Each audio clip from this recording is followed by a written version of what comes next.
What did the state expect in terms of flooding in this area?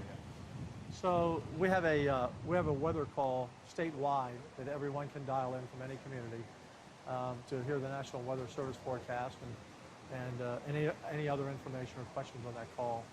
And on that call, the report was to me. I wasn't on the call. My team was on the call, and everybody else in TDM was on the call, and local officials, if they dial in, was 1 to 3 inches of rain, maybe some heavier rain, could get to 5 or 7 inches, flash flooding, but not the alarm of what happened. And with that, I'll say, I cast no blame on anyone in that situation, because what happened is the worst possible storm happened in the worst possible spot over the most vulnerable children that no one could have predicted where it would hit. It would be like, I looked at the map, and the map was everything from Sonora, Texas to Waco, which is like 250 miles, and San Angelo to below Kerrville, 150 miles. It could have gone anywhere.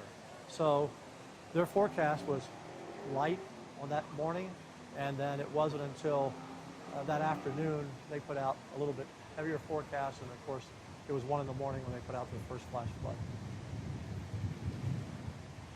Were state emergency responders prepared for this level of catastrophe? Well, on Thursday, Nim Kidd, our manager, emergency manager, and I think we have the best response team in the country. We poured billions and billions of dollars into building it up because we can't rely on others. We have to rely on ourselves. So they moved assets here the day before, just in the general area. Again, not knowing where it could hit. It could have hit closer to San Antonio, could have hit here, but brought in, had more boats, more vehicles ready to go, and people on alert. And so that's why once it hit, we had the helicopters ready to go. I think we had 14 in the air as soon as you could go in the air. Had 12 drones in the air as soon as you could get up in the air. And we had hundreds of DPS, National Guard, other game wardens. They were all here within hours. So we were close to the scene, kind of the mobile unit, wherever Task Force 1, Task Force 2, wherever they needed to go. So we were prepared. No one, I was just talking to the lady at the jewelry shop behind us, and she said, when you look down here and look at this water, imagine it being as high as that bridge. It's just hard to imagine. It's as high as that bridge. No one's ever seen anything like it. So was anyone prepared for that? For 26 feet to 30 feet of the river rising in 45 minutes? No.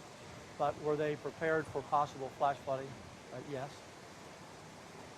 It's hard to predict and counter Mother Nature, yes, especially when it's at this scale. But is there anything that state or local officials could have done to minimize casualties? So, we'll have plenty of time, and I know you've heard this, it's not a cliche, but right now we're still searching for miracles, and we're still recovering as we find deceased bodies. And so there'll be plenty of time to look at all of those things. But the one thing that Governor Abbott and I talked about this morning that is clear is we should have sirens up and down these flash flood alleys that we have in Texas. And if we had sirens like they have in Israel for a rocket attack, that would have blared like a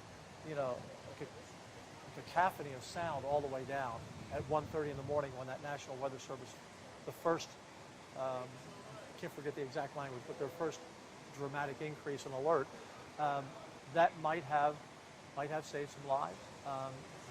Had people when they check in and rent these RVs, etc., if they had a paper on their lease agreement that said if you hear a siren, go to high ground. The sirens aren't here. That's something that we have a special session coming up. I know the governor asked about funding. I said absolutely, we can fund these. If the cities can't afford it, we'll do it. Because what I was told by some family members of one of the little girls who was rescued, they woke up by lightning and thunder at 1:30. But they still didn't really know what was going on. And so we shouldn't have lightning and thunder waking up kids. We should have those sirens. And I want to join with the governor, and I know the speaker will fund those now, so maybe we can have them installed for next summer. Is there anything else? What are you going to call on the legislature to do in response to this tragedy? Yeah, there's a lot to unpack there, to be honest with you. And sometimes when you rush into something, you make bad decisions.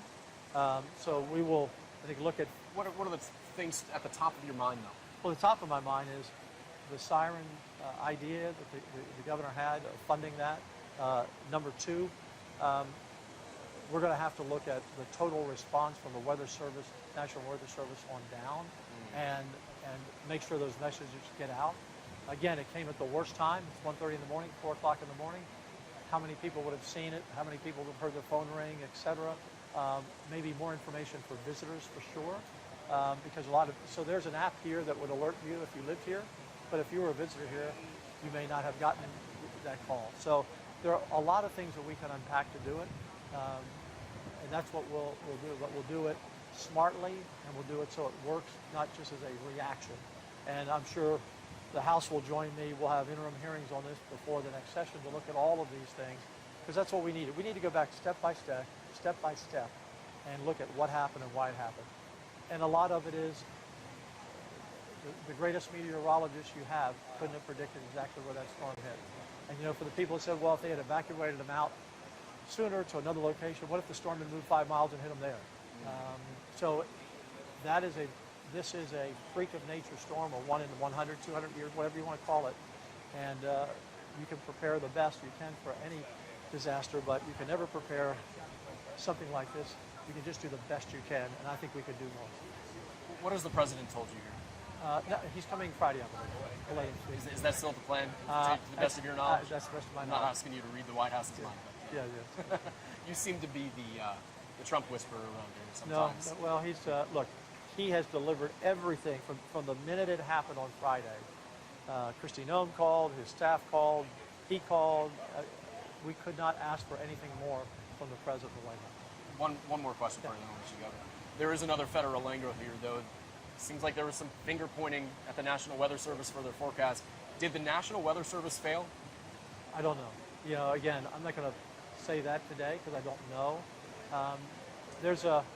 I've noticed over the years, going back 20, 25 years I've been involved in this, maybe there's a certain timidity of a forecast. Like, what would have happened if they said there's going to be 20 inches of rain that's going to fall? Right. And everyone moved, and everyone was evacuated, and nothing happened. So did they? Crying wolf. Yeah. So they're in a tough position. Every meteorologist is. But on Thursday, they didn't see it was a big problem. Then later Thursday afternoon, a little bit bigger problem, and then 1 in the morning. But 1 in the morning, when the storm hits at 5, is late. But if that's the first time that they realized it, so I'm not blaming anybody for anything. I'm just saying, let's look at what didn't work, and let's fix that and make it better next time.